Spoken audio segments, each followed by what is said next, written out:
Lecture on Selection Constructs Python for Class 11th by ACE.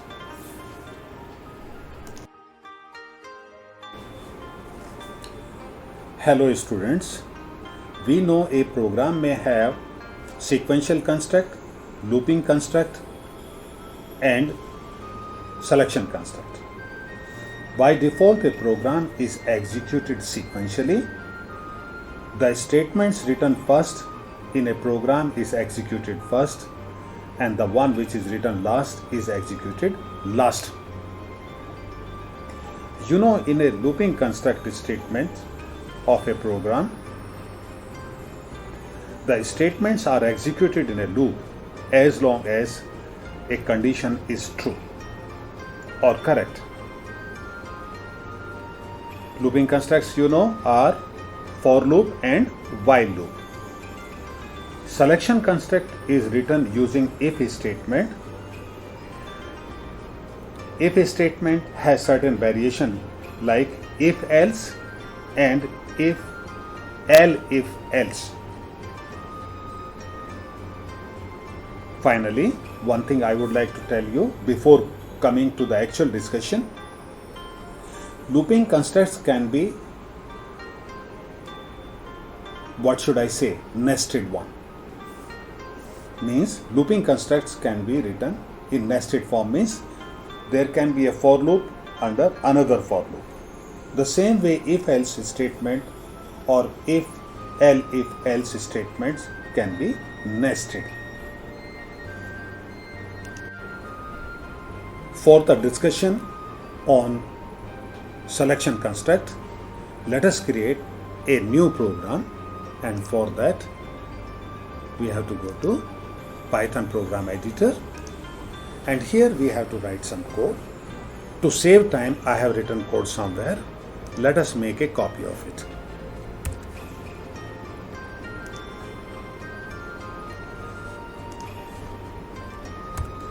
Let us see. This is a small program which we are going to execute and see the functionality of selection construct. It says WAP. WAP will be write a program. So whenever we have to say write a program, I'll be writing WAP. So write a program to print even if the accepted number is even. For that, the code is A. In variable A, I am accepting an integer value, and then with the help of if statement, I am checking whether this is even number or not. For that, let us say if A modulus 2 equal 0, it means A remainder division 2 equal 0. If it is the case, then it prints A is even number. Let us see the execution of it. I press F5. It asks me to save the file, and let me say the name of the file I'm having P. This is already existing, no problem. Overwrite it. So it says number. Write any number. Let me say I write 10 and press enter. It says 10 is even number. Let us see why it is giving. It is even number. Just see. Accepted number is 10, and then it check A. 10 modulus 2. When 10 is divided by 2, the remainder is 0. So we know when an even number is divided by 2, the remainder of that is 0. So that is the condition to find out whether the number is even or not. So here A modulus 2 equal 0. Then if it is, this condition is true, then it prints A. What is A in my case? A in my case is 10. So 10, and after that it has a comma and then prints is an even number within the quotes. So it is a string which is going to appear as such. So 10 is an even number. This is okay, good. Let us go further, and this time let us press F5 again. It asks me the number. Let me say this time I give 11 or some other number. Let me say 7. Here it is not giving any response. Reason being, we are simply checking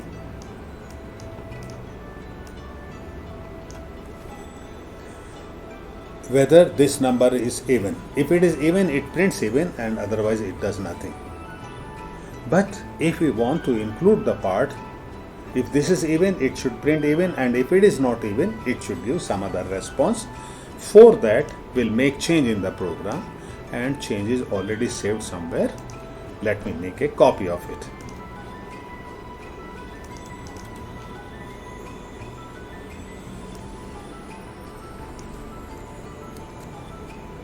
Coming to the Python program editor, I overwrite the new code here. Now just see, write a program to print even if the accepted number is even, otherwise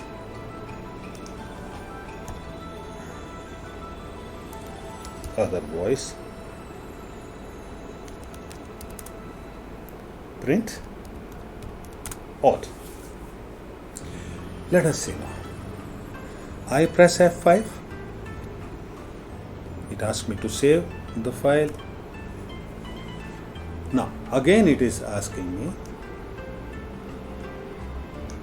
to accept a value.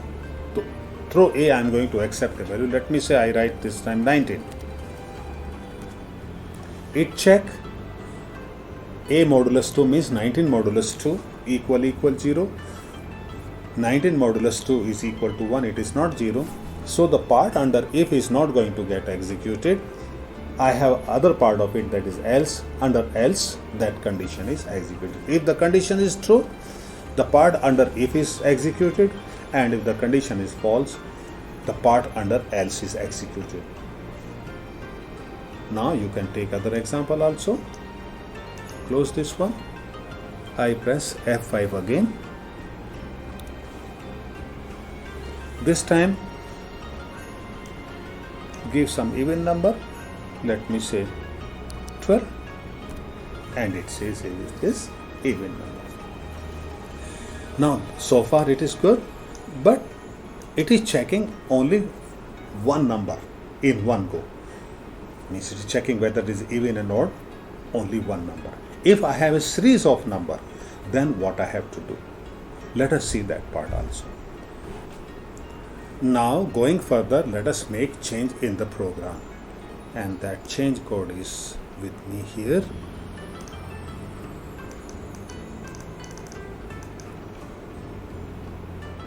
We make a copy of this.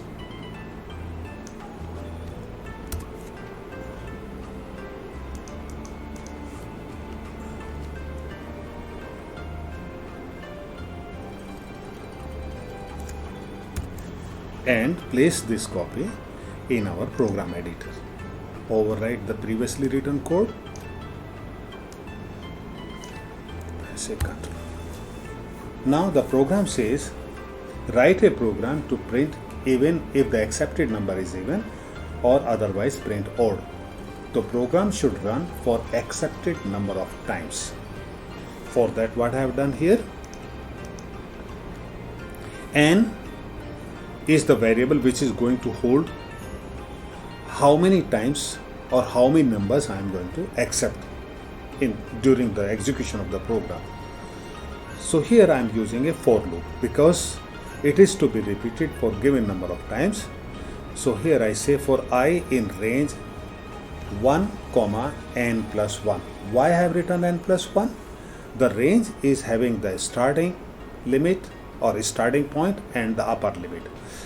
In the range, the upper limit is not included, and I wish I should have n in that one. So what I do, I am writing n plus 1. So the value accepted will be from 1 to n. N is going to have a value during the execution. Let us see now the execution of this part. I press F5. I have to save the code, and here it says a number of values. Just for the sake of a discussion, I am accepting only 3. I say 3. So it asks me a number here. N through n I am accepting the value that is 3, and now it is coming to the loop. The value of I, the first value of I is 1, and then it comes down and says A equal to accept a number here. I accept any number, let me say I accept 10. It prints what? It is even number. Just see, again it is going back to the beginning of for loop. So here again it is asking the value of A, and this time let me say I write 15. It prints 15. Again it is asking me a number. Let me say this time I say how much? Let us say 20. And it says even number. Just see how many times the program is executed. 1, 2, 3. 3 times. I hope this part is okay for you. Let us go further. So far, we have to decide in the beginning itself how many times the number is going to be accepted. Let us see other part of it, and for that we are going to the section where I have written the codes. Here I am making a copy of some code here and going to the program editor and overwrite the new code. This time I am going to use a while loop. In the previous part I accepted or I use for loop, and here I am accepting while loop. The same thing. Write a program to print even if the accepted number is even, otherwise print odd. Program should run for accepted number of time. Rest of the things is the same. The only thing which I have changed here, in place of for loop I am using while loop. So here within the body of while loop I have to put an increment condition or update expression which says k plus is equal to 1. So every time this loop is executed, the value of k is increasing by 1. So when it reaches to the value of n, it comes back and check once more, and when the value of k becomes more than n, then program starts. Let us see the execution of this program. I press F5 and see. To see the code and the execution together, I am pulling this window down. So here number of time. Let us take how many time? Any time. Let us say 2 only this time. Coming to the loop, the value of k is taken 1 and value of n I am accepting 2. So 1 is less than n. When it is less than n, it comes inside the loop, and there it asks me a number through a. I am writing 30. It prints 30 is an even number. It increments the value of k. Initially it was 1. Adding 1 it becomes 2. It goes back and check whether 2 is less than and equal to 2. Yes, 2 is not less than, but it is equal to 2. The execution again come back in while, inside the body of while, and then again it asking me the number. This time let me say I am writing how much? 27. Okay. So number is old. So it execute the program 2 times and then the execution stops. Here again the problem is, for checking whether the given number is even or odd, we must know how many values we are going to accept before beginning the loop part of it.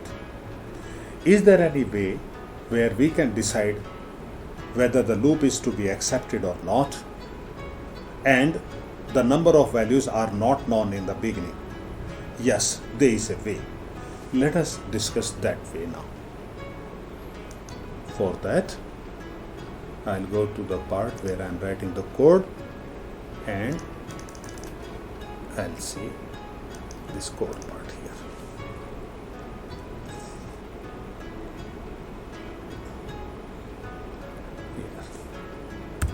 I make a copy of it and go to the part or my program editor and I place this code. This time you see, write a program to print even if the accepted number is even, otherwise print odd. The program should run as many times as user wants. This time I am using the variation of while loop, which is never ending loop, that is while true. So this loop will keep on executing means unlimited number of time, and that is there if I don't have a condition inside the loop to stop it. So for that, if you see towards the end, I am saying K input press N or capital N to stop the execution of the program, and then I say if K is equivalent to small n or K is equivalent to capital N, then break. Break means stop the execution of the loop. So let us see the execution of this. I press F5 and see. It is not asking me in the beginning how many values I am going to accept. So write any value. Let me say if I write 5, I don't press N or capital N, I press simply enter, and again it is asking me to give some other value. Let me say I give 18. Again I press some other key. I press, let us say, 7. Now just to show what exactly is happening, let me pull it down. Just see. While true, directly it is coming to the acceptance of a value in A. So it says number. I said 5 and then press enter, it says 5 is odd number. Towards the end, when it says press N or capital N to stop the execution of the program, we were simply pressing enter. And then when enter we were pressing, so K was not coming equivalent to small n or capital N, so it was not breaking. The execution was going to the beginning of while loop again. But now here, let me say I want to press N. For that, let me pull it up. I press here any N, means small or capital, both it accepts. I press N, the execution of the program stops. So this type of loop is good when we don't know in the beginning how many numbers we are going to check for even and odd. I hope this part is clear to you. So far we have discussed two parts of it, that if else means if the condition is true it does something, and if it is not true it does something else. Is there any other modification of if else? Yes, there is. It works this way: if one condition is true it does something, otherwise again it check for the other condition whether it is true, it check other condition, and towards the end we can have else. Let us see the working of if else construct of selection a statement or if else construct. For that, let us take a code here.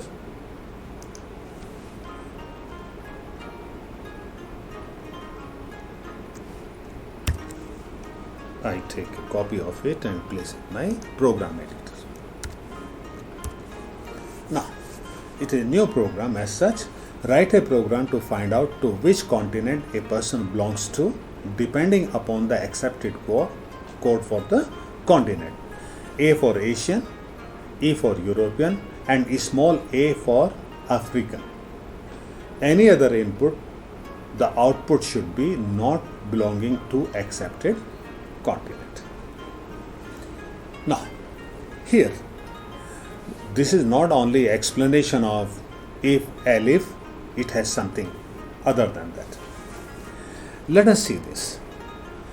I am using never ending loop while true, and towards the end, as in previous case, I am putting a condition.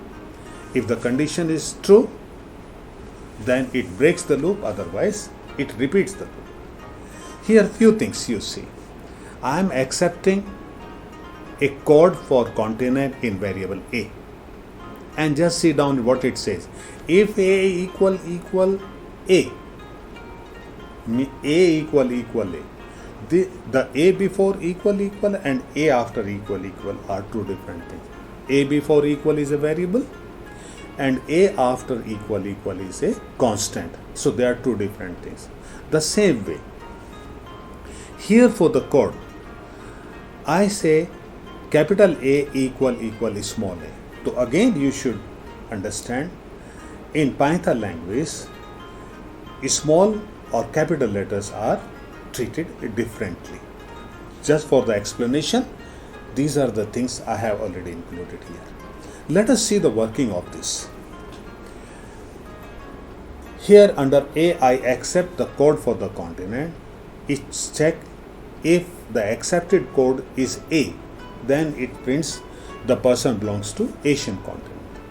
And if it is not so, then again it has to check for the other continents. It says A equal E, then it says person belongs to European continent. And if it is not the case, again it checks, and if the value accepted is small a, then it says person belongs to African continent. And if none of these is there, then under else I am having the output which says person does not belong to any accepted continent. Let us see the working of it. So for that, let us press F5. I save it, and here it says the code. I may not be able to show it fully, but part of it we can see. Code for the continent. Let me say I accept capital A. Then it says what? The person belongs to Asian continent. Now it is coming for the acceptance of value of k, and it says if the value accepted is not small n or capital N, the loop will be repeated again. So let us say I am not writing n or capital N, simply pressing enter. It asks me again the code. This time I say small a. Just see, it is the capital A is not the A is not equal to capital A, it is small a, and there it says person belongs to African state. Let me say I press enter again. It asks me the code for the continent, and this time I give some code which is not in my list. Let me say I press T. So then the output comes, the person does not belong to any accepted continent. And again it is asking me the value of k in my program, and this time I press N, capital or small, and then press enter. The execution of the program stops. So if we have multiple possible selections, not two, as in case of if else, then I have to use if, if, else. I hope this is clear to you. Now, can the if else state be nested? Nested means, can I have if statement under if, or under else, or under if else? Yes, that can be done. For that, let us consider a program, and let us go to the place where I am writing all these codes and take some codes copy.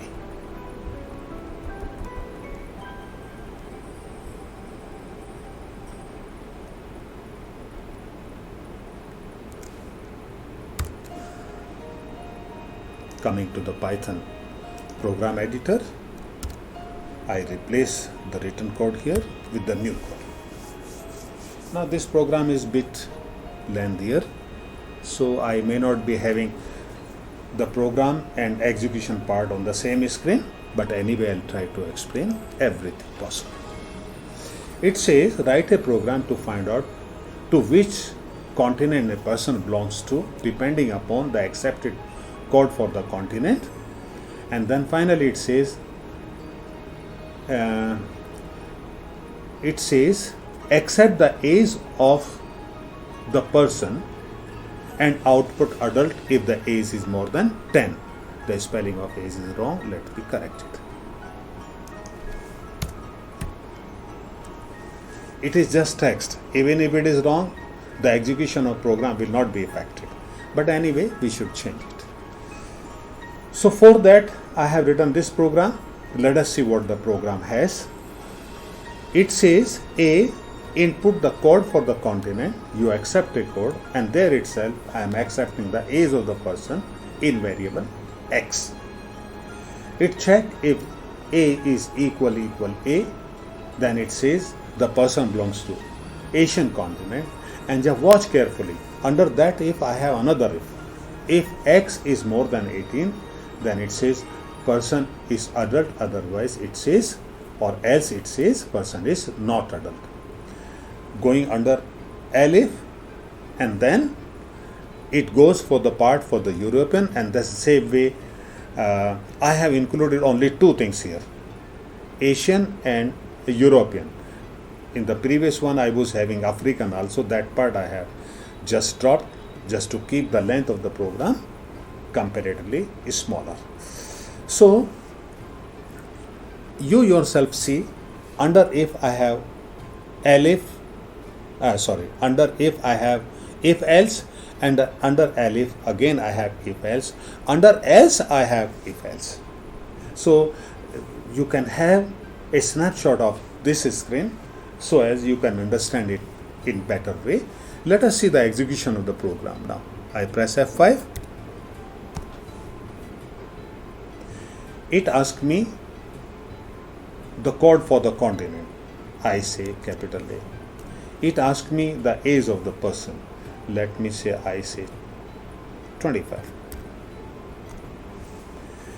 So it says the person belongs to Asian continent and person is adult. Now the program has stopped. In previous program code, I was having a looping construct, which I have removed in this case to make the code shorter. So here, if you execute the program again, press F5, and this time say E, and let me see the age I am giving 5. This time it says the person belongs to European continent and person is not adult. Going further, close this window. Let us try something else. This time I press F5 again, and here I give some continent for which code is not with us.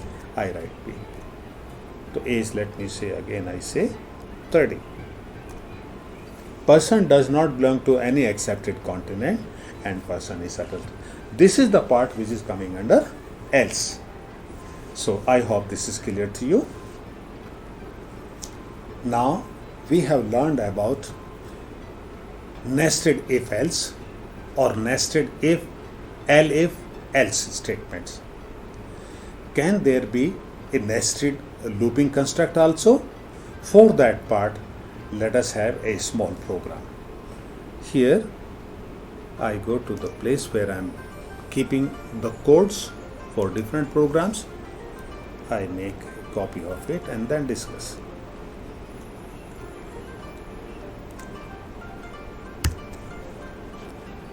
Coming back to my program editor, I replace the code with the code over here. To just check, can we have a nested looping construct?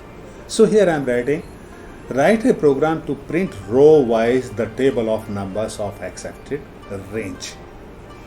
So in this, what I am having, I say n input the lower limit and upper limit. I am using a for loop which says a in range n comma n plus 1. So n is going to be the last number which we would like to print, and we know in for loop the upper limit is not included for the execution. To force it, to force the execution of the execution for the last number accepted, I am writing n plus 1. So just watch further. It says I accept certain value in n and m, and then it says a is in range n to m, and B, it says B is in the range of 1 to 11. 11 is not included, means the number value accepted will be 1 to 10. If you know, let me say I want to write the table of 2. You write 2 times 1, 2 times 2, 2 times 3, and 10 times you repeat multiplication 1 to 10 of the number of which we are writing the table. If it is 3, then again we have to repeat its multiplication with 10 numbers 1 to 10, and if it is 4, then again 1 to 10 I have to multiply, and the process keeps on going as long as we want to print the values. So for that, the outer loop is giving me the number of which table I am writing, and the inner part of it, this loop where it says B is in the range 1, 11 means 1 to 10, and then it says this is something extra which is complicating the things, but need not to worry. It says if B is not equal to 10, then print what? A into B. B is the number 1 to 10 and A is the number of which we are writing the table, and comma means it writes one value, put a comma. It does for all the values, not for the last value. For the last value it prints A into B and then print a full stop. So means it prints a table of a number in a line, and when it finishes it comes down and then it says print backslash n. Backslash n is a escape sequence. What is escape sequence? We will learn about it, but time being backslash n here is new print line. Means everything was going to the same line, but when you have print backslash n, the cursor jump to the next line. When it jumps to the next line, it goes and takes the next value of A and then comes to the loop B loop. So here itself I would like to tell you, when you have nested loop, the loop begins with the outermost, but the inner loop finishes first and then it goes to the outer. It starts with the outer loop, but when it comes inside the inner loop, it finishes the inner loop and then it goes back to the outer. So this part should be clear to you. Let us see the execution of it and understand what it does. So here let me press F5. Now let me pull it down so as we can understand the working of this one. It says lower limit. Let me say lower limit I am accepting 2, and the upper limit let me say 5, because if we give more, the screen will be full and will not be able to see the execution of this one and the program code. So let me see 5 time being and see what it does. To discuss this one, I pull it up and just see what exactly is happening. Now under n I am accepting value 2 and under m I am accepting value 5. It comes to the for loop. A is a variable, value of which is ranging from 2 to 5. So the first value of A is taken as 2, it comes down and the value of B is ranging from 1 to 10. It prints what? A into B. The first value accepted of A is 2 and the first value of B is 1. 2 times 1, it prints 2, and it says comma. In end part of it I am having comma, so it prints comma. And it keeps on doing. When it comes to the last value, that is 10, then it comes down and it says A comma B, and within quotes I am writing dot. So you see it has comma in between for all the values. For the last value it has dot at the end. So this part with practice you will learn why it is done so, but anyway you can use this part to format your output, which gives a good look for you. So towards the end, when it finishes up to 20 or means up to 10, the execution comes out of the inner loop, and when it comes to the outer loop it says print backslash n. Backslash n, I told you, it is escape sequence and it prints the new line. So means after full stop, when it says backslash n, the execution go to the new line, and under the new line it goes take the next value of A, next value of A is 3, and it repeats the multiplication of 3 10 times, then it goes to 4, then it goes to 5, and the execution stops. Here itself, you just see 4a. After 4a, you have 4b. 4b is written with certain indentation. Means 4b and last print \n, they are having the same indentation. Means these two are the part of the outer for loop, and for the inner loop, which is b, it has if this and else this.